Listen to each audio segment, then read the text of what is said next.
Hey, take your Bibles, if you would, please. We're going to be in Genesis chapter 1 in a few minutes, either your hard copy or your electronic copy, and turn there, and we'll be looking at that in just a few moments. I'm not sure, after the introduction Chris gave me, I'm kind of feeling like, wow, let's see, I have to divide the whole church. I have to really make a lot of people mad. I don't know if I can live up to this high billing that I got from Pastor Chris. I grew up in church, Methodist church, and this was kind of an unspoken rule. There were two topics that you never talked about in church. Two things you never, ever never talked about in church, because that was just like, that'd break all the rules. And of course, those two topics were sex and money.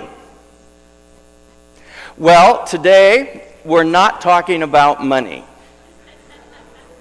We're going to look at what God has to say about sex. Now, I don't have to tell you that our culture is unraveling in this area of sexual behavior. That we are just coming apart at the seams. We are making a dive to the bottom and seem to be determined to bottom feed down there. In the early 1900s, of course, Sigmund Freud told us that sex was the most important thing in our lives. And in the 1950s, Alfred Kinsey came along and said that you should have sex any way you would like, and besides, said Alfred Kinsey, everybody else is doing it, so should you. Hugh Hefner came along and determined to popularize Alfred Kinsey's teaching. Now, Alfred Kinsey's research and methods have been thoroughly criticized and just pushed off by the scientific community, but nevertheless, his impact is very much with us today. We live in a culture that has about 200 plus ways to have sex. And every day we seem to think of a new way to have sex. And yet, relationships are falling apart. People are not happy. Suicide is higher at an epidemic rate. We have the highest divorce rate in the history of the world. Something has gone wrong. Something has gone terribly wrong. And today and next week, we want to look at what does God have to say about this most important area of our lives, and how can we address this with the culture that we live in. So as Pastor Chris said, we're in a series on culture, and we've been talking about some responses to culture. Pastor Chris, this is not working like you promised. Oh, maybe it's because I didn't turn it on. See, this is why, Brandon, I have you turn things on for me. All right, we have been in a series on church and culture, and we've looked at some different ways that we tend to respond to our culture. One of those ways is we insulate ourselves.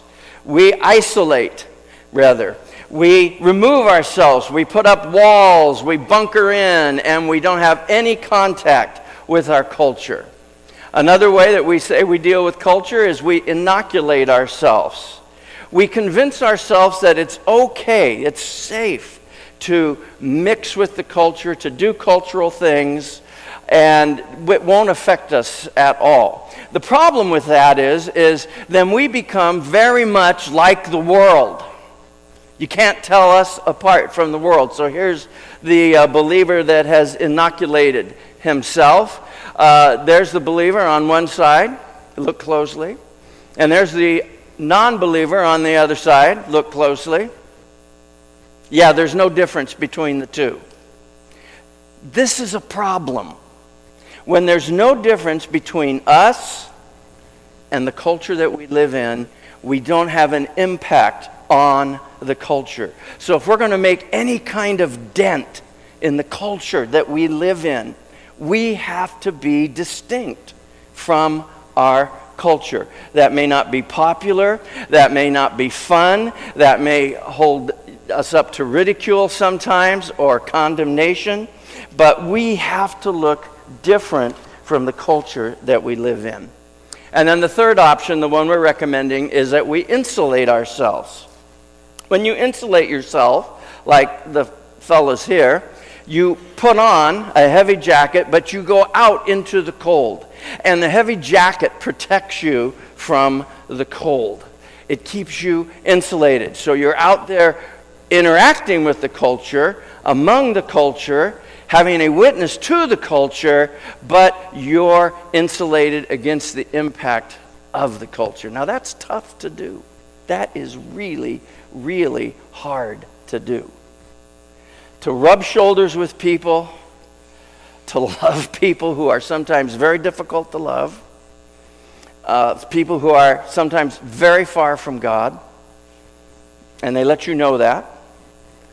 That's not an easy assignment, interacting with our culture. That's not an easy challenge. But we want to be up to that challenge because we want to make a dent in our culture. We want to have an impact on the world around us. One of the things that we've talked about is we've talked about Christians, Christ followers in culture is a core issue. And that core issue is the authority issue. Who has authority to determine right and wrong? Important question, and really the baseline question for us. Who has authority to determine right and wrong?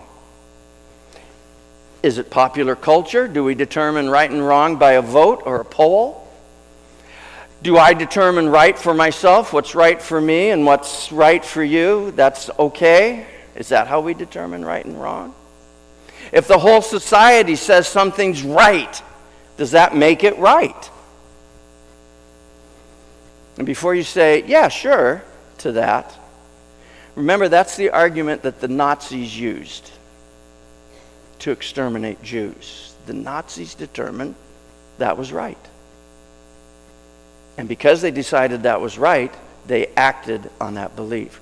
Who has authority to determine right or wrong in my life? If you are a Jesus follower, your answer ought to be a resounding God.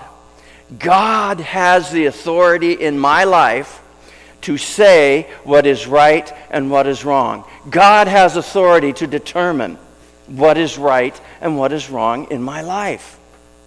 And I want to yield to God's authority. I want Him to be the boss. I want Him to be in charge. I want Him to be the one who calls the shots. I want God to be the one who sets the boundaries for my life. And that's a question all of us have to fundamentally answer. Who is in charge in my life? Who has the say in my life? Even when it's unpopular, even when it's against society, who has authority in my life? And maybe you've never thought about being a Christian in those ways, and maybe that's an issue that you're struggling with. Who is in charge around here? Who is in charge of my life? And I want to encourage you today to make Jesus Christ the Lord of your life. Make Him the authority over your life. You give your life to Him. You commit your life to Him. You invite Him to take charge of your life. Basically, you establish Jesus as the authority in your life. That is a core and central issue. And if you've never made that decision or never made that commitment, I encourage you to make today your day of decision and your hour of decision. Okay, with that, let's turn to Genesis chapter 1 and pick up a few verses there. Let's see what God has to say on this very important topic of sex. And we're going to go all the way back to the beginning, and we're going to look at His design. And we're going to ask the basic question, what was God's design? What was the Creator's intention for sexual relations? Well, the Bible has a lot to say about that. Genesis chapter 1, verse 26. Says this, "Then God said, 'Let us make people in our image, to be like ourselves. They will be masters over all life, the fish in the sea, the birds in the sky, and all the livestock, wild animals, and small animals. And so God created people in his own image. God patterned them after himself. God made them male and female. He created them. And God blessed them and told them, multiply and fill the earth and subdue it. Be masters over the fish and birds and all the animals. And then jump down to verse 31. I love this verse. Then God looked over all he had made, and he saw that it was very good in every way. Great statement. So, just get it out there right off the bat. Sex was God's invention. It says right there. He created them male and female. This was God's idea. Sex was God's idea. His invention. And so I want to follow his instruction manual when it comes to sexual relations. What does God have to say about sex? He's the inventor. What does he have to say? Follow his instruction manual. Sex was God's invention. Follow the scripture. Follow the Bible. He has something to say about it. Or to make it really simple, we're going to do it this way. Do sex God's way. That's pretty simple, right? Do sex God's way. God invented it. God created it. God has some ideas about this. Do sex God's way. And so as we look at that, the first thing is to realize that sex was God's idea. You look really glum right now. Say, God's idea. God's idea. Oh, no, that was not. No. A little enthusiasm there. Say, God's idea. Thank you. Sex was God's idea. It was. It wasn't the devil's idea. It says in verse 27, so God created human beings in his own image. In the image of God, he created them, male and female. He created them. Did you know that God designed and intended males to be a certain way? Females to be a certain way?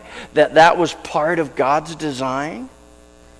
That how males function and how females function was part of God's design? And in fact, if we look at all of Genesis chapter 1, we would discover that God made a number of complementary parts in Genesis chapter 1. Starting in the beginning, it says he made light and darkness. He made the dry land and the seas. He made the sun and the moon. He made the creatures in the sea and the creatures on the dry land. And then when we come to the pinnacle of God's creation, he creates male and female. That was part of God's design. That was pretty straightforward. God is the inventor and the creator of sex. It was his idea. Follow God's guidelines. Simple, right? Just follow God's guidelines. You see, God knows that sex is incredibly powerful experience.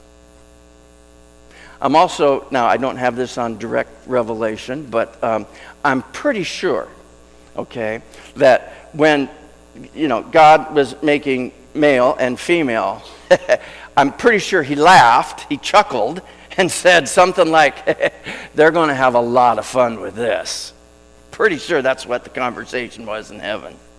That was God's idea.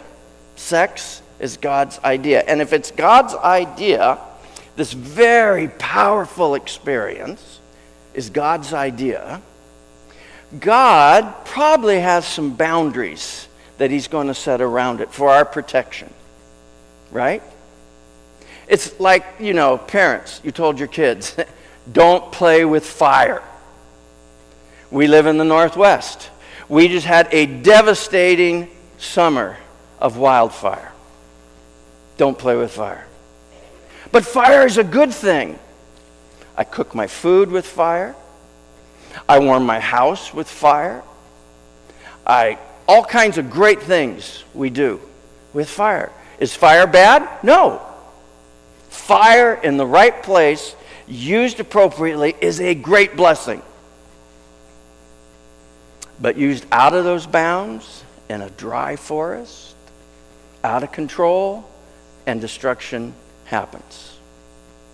Now, if you went down to, say, your local hardware store, and you bought one of these fine items, chainsaw, you, of course, would know that it would come with an instruction manual, right? And you would probably look over that instruction manual, maybe. And you would want to know a basic operation of the chainsaw.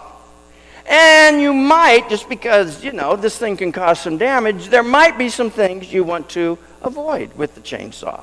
So Jennifer went online this week. I asked her to go online and to look up chainsaw instruction manuals, and particularly the warnings that go with a chainsaw.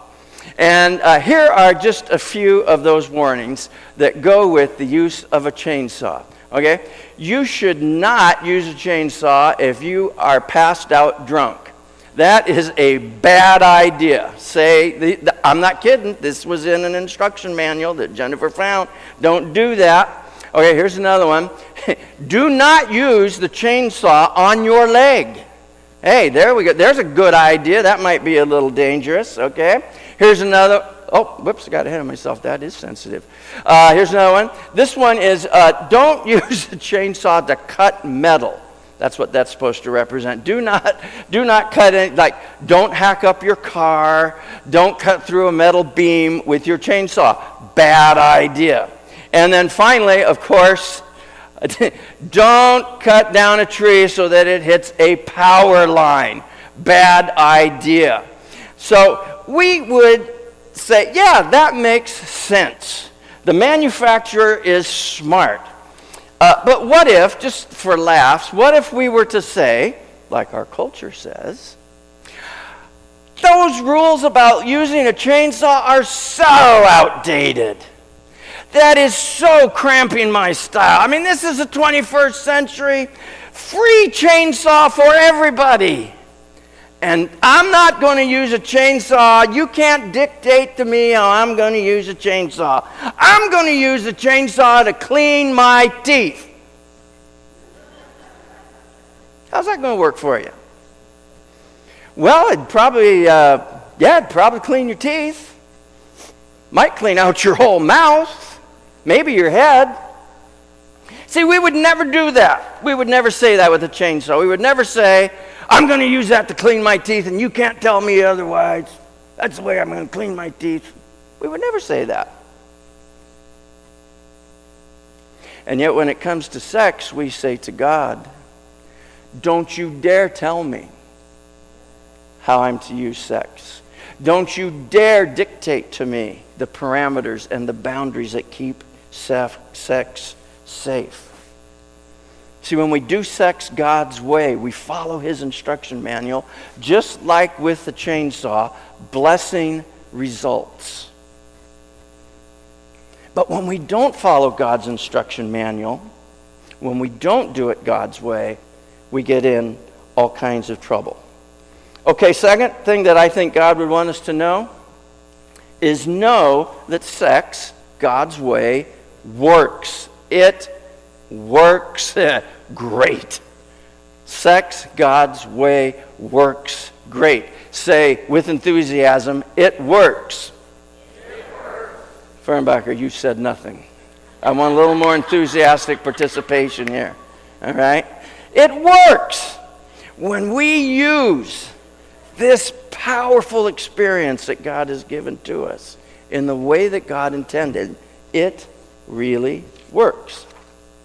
Genesis 1:28 says, and then God blessed them and said, be fruitful and multiply. Fill the earth. And, by the way, first of all, this is the first command that God gave to the man and the woman. The first command. Now, there's only one way that I know of that you can be fruitful and multiply. Right? You all look so glum. There's only one way you can be fruitful and multiply, and that's through sexual relations. That's the first command that God gives. Isn't that interesting? And he blessed it. He blessed their sexual relation, and he said, now, a little translating here of the original Hebrew, Joe. God said basically, go have fun. Really? Bless them and said, be fruitful and multiply.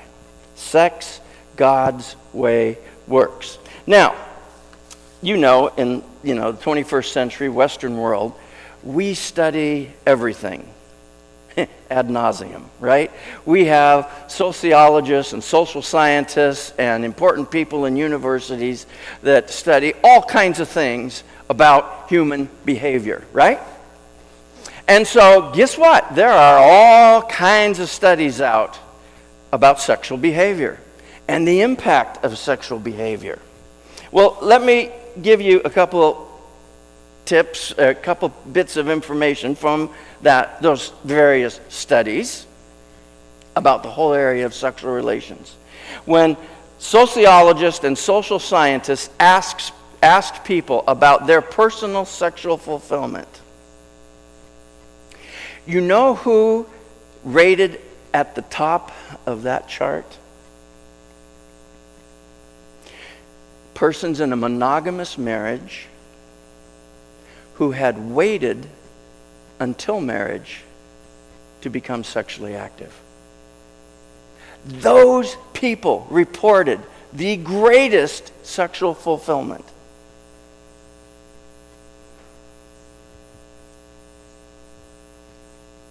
God's plan for sex works. You want sexual fulfillment in your marriage? You want sexual fulfillment over a lifetime? Follow God's plan. God's plan is really simple. We talked about all the warnings that come with the chainsaw. Only one with God. God says sex is to be with a husband, only with the woman who is his wife, and it is to be only between the woman having sex with the man who is her husband. Very simple. Only have sex with your spouse. Simple. One instruction. So let's think about that. Does that mean I can have sex with my girlfriend? Is she your spouse?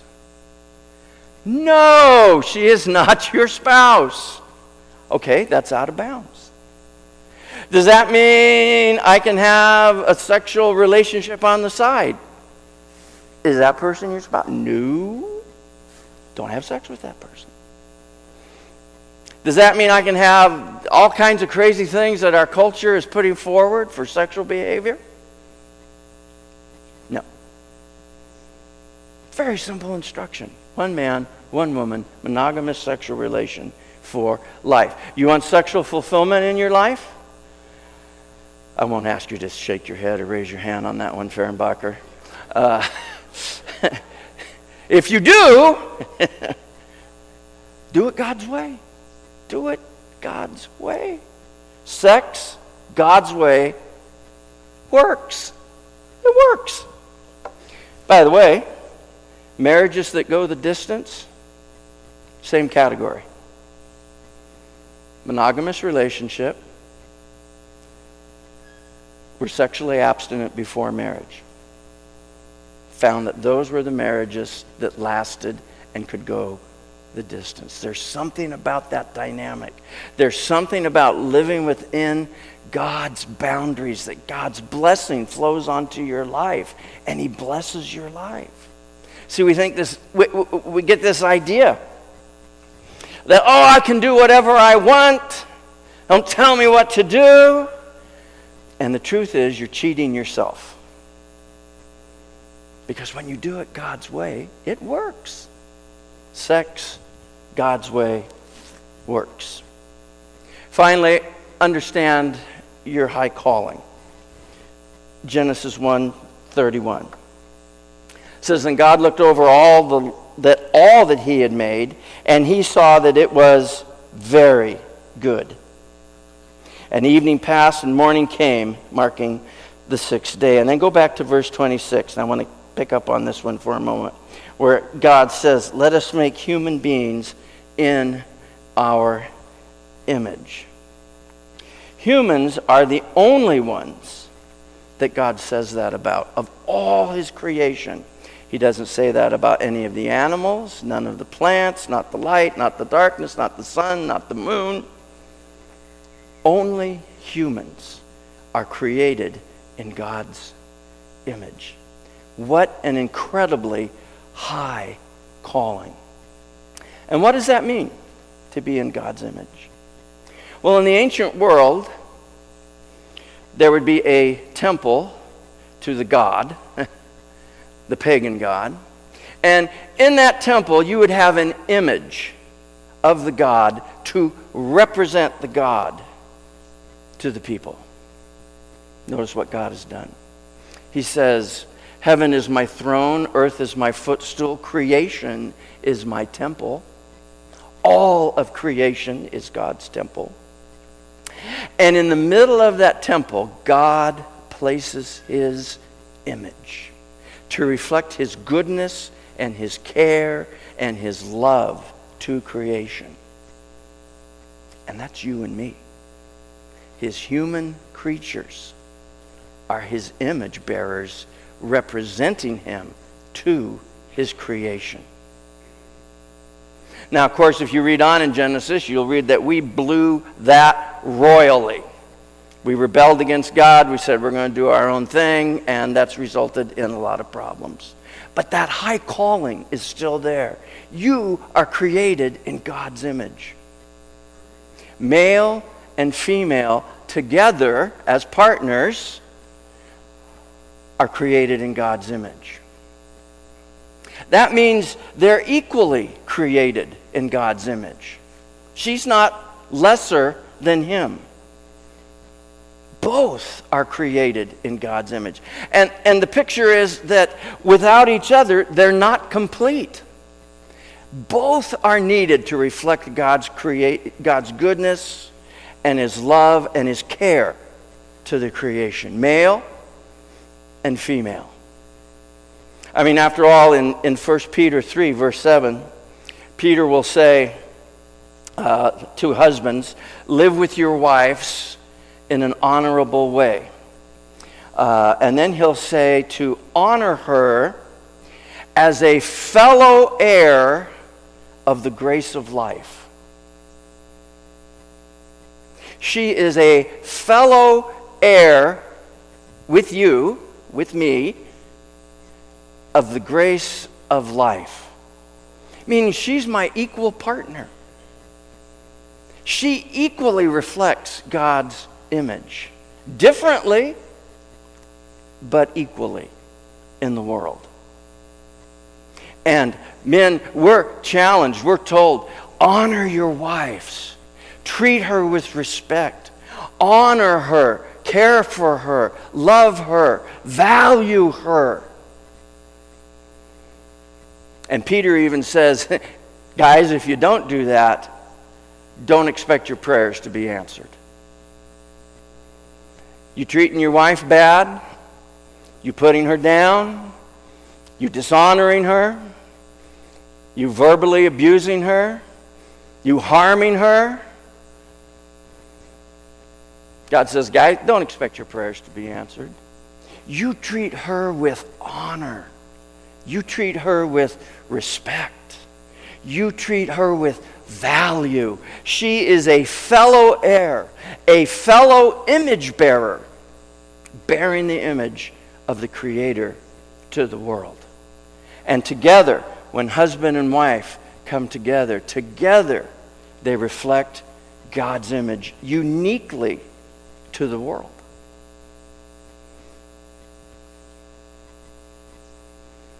Husband and wife. And again, in a few weeks, we'll tackle the very explosive issue of homosexuality. And Genesis 1 is foundational to that topic. Never gets brought up, but it is foundational to the topic of homosexual behavior. Because in Genesis 1, we see God creating complementary pairs. Light and darkness, sea, dry land, sun, moon, male and female. And all of those pairs are intended to be complementary pairs. And when he comes to the pinnacle of his creation, he says male and female. So do sex God's way. God's the inventor of sex. Sex was his idea. Go to his instruction manual and follow his guidelines, which actually are very simple guidelines. They aren't complicated. Nowhere near as complicated as running this thing. Okay? Very simple instructions in the scripture on the use of sex. And if you'll follow that, Genesis 1 says, and God blessed them. Woo! I don't know about you, but I want God's blessing in my life. Especially in this area, right? God blessed them. And said, be fruitful and multiply. You want God's blessing in your life? See, sometimes we think God is playing Wheel of Fortune. Right? You ever watch Wheel of Fortune? You can admit it. I watch Wheel of Fortune. Okay? You know, Wheel of Fortune, you spin this big wheel and it goes brrrr, and then it lands somewhere. You know, maybe it's bankrupt. Or maybe it's $1,000. Woo! See, and we have the idea that God is sitting in heaven playing Wheel of Fortune. And he looks out and he spins the wheel and he says, there's Juan Lopez. Brrr. Oh, no blessing for Juan today. Bankrupt. Okay. Brrr. Ooh, $10,000. Blanca gets $10,000 today. Woo! Blanca says, yeah, I'll take that blessing. See, and we think that's how God operates, that he just randomly spins the wheel and blesses some and curses others. That's not how it works. Very simple how it works. God blesses obedience. When I obey God, his blessing flows into my life. Now, I don't know about you, but I want a big conduit of God's blessing flowing to me. I need all the blessing I can get. So I want to obey God. Because when I obey God, his blessing comes into my life. So do sex God's way. Realize that he's the inventor. Know that his way works. Understand your high calling. And allow God to be the authority in your life. And so we come to this point now where we ask all of us to respond and make a commitment to Christ. First, if you have never invited Christ to take charge of your life, to be the authority in your life, I urge you to do that today, right where you're sitting. You say, Jesus, come into my life, take charge of my life. I turn my life over to you. You be the authority in my life. That's really what it means to be a Jesus follower. And then you start living that out, and you learn what it means to obey him, and you learn to follow him. That's what it means. Maybe you made that kind of commitment years ago, decades ago, and you've gotten away from God. Make this morning the time you come back. You say, Jesus, I've gotten away from you. I've taken charge of my own life. I've been calling the shots. But today, this morning, right now, I want to come back to you and put you back in charge of my life. Simple. And you begin to follow him. In an audience, obviously, this size, this is a topic a lot of us struggle with. We have been over God's boundaries, oh my goodness, way over God's boundaries. And today, maybe you want to come back and say, you know what?